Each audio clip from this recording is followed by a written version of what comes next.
तो सन्यास भी दो प्रकार का होता है। एक सन्यास होता है विद्वत सन्यास, दूसरे सन्यास का नाम होता है विविदिषु सन्यास।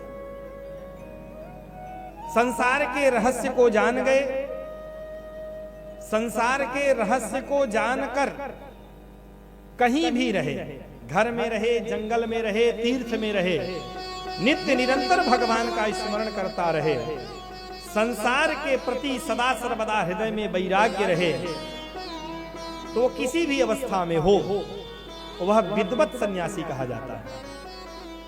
माने संसार के स्वरूप को जान लिया। इनकी संख्या बहुत कम होती है, वो गृहस्थ में रहते हुए भी। इसके दृष्टांत में भी अपनी परंपरा में आप खूब देखेंगे, गृहस्थ संतों की परंपरा।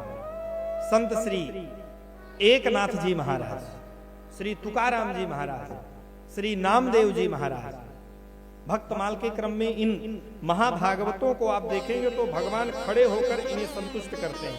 दर्शन करने की इच्छा तो भगवान खड़े हो जाते हैं। नित्य निरंतर अवच्छिन्न तैल धारावत भगवान का स्मरण करते रहते हैं ये महाभागवत। तो भगवान के स्वरूप को जानकर ये किसी भी अवस्था में रहे, ये विद्वत संन्यास हो गया। और दूसरा, संसार का स्वरूप थोड़ा समझ में आ रहा है, गुरुजनों ने कहा, महापुरुषों ने कहा, शास्त्र कह रहा है, ये गलत नहीं है, हमें भगवत तत्व की प्राप्ति के लिए यही करना चाहिए, तो धीरे धीरे धीरे धीरे अभ्यास करते हैं। शास्त्रों ने एक परंपरा बनाई तो गृह त्याग का संकल्प करते हैं, संतों की शरण में रहने का अभ्यास करते हैं, भगवान का भजन करते हैं, सेवा करते हैं, संसार के संबंधों का त्याग करने का प्रयत्न करते हैं और अभ्यास करते करते करते करते एक दिन उस अवस्था को प्राप्त होते हैं। तो जिस समय उन्होंने त्याग किया, उनकी वो अवस्था तो है नहीं, लेकिन इच्छा है जानने की। तो हम जैसे लोग हो गए, महात्मा जो आपको दिखते हैं, संसार का भी व्यवहार जिनमें दिखता है, अधिकतर महात्मा इनमें विविदिषु सन्यासों में देखे जाते हैं। और जो विविदिषु है उसके लिए कर्मों का निर्धारण किया जाता है। ध्यान रखो तुमसे कहीं कोई गलती ना हो जाए, ये नियम, ये नियम, ये नियम, ये विधि है, इसको करना है, ये निषेध है, इससे बचना है।